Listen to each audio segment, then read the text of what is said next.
Hi, my name is Sam Kirby, and this is my challenge 2 for my Research Tools badge for EDCI 270. And first, I just wanted to show that this is my homepage here for my Pinterest because that's what I'm using for this challenge. As you can see, there are many things that pop up on my homepage here, and say I wanted to click on something to add it to one of my collections. I could click this drop down arrow here, and I could pick any of my collections that I have on my account here. So I have my Practicing Healthy Behaviors collection, which is my course theme, so I'm going to save it there. If you wanted to follow anyone or follow any topics, you can click on anything that you search or anything on your homepage. So you could scroll down here.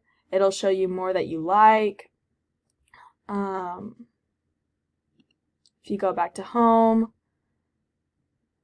we could click on something else, click on this, and usually see if a specific account is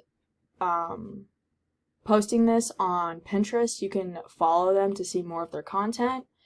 If I go to my profile here, it shows all of my collections here that I have saved onto my Pinterest account. So we are going to click on my course theme collections.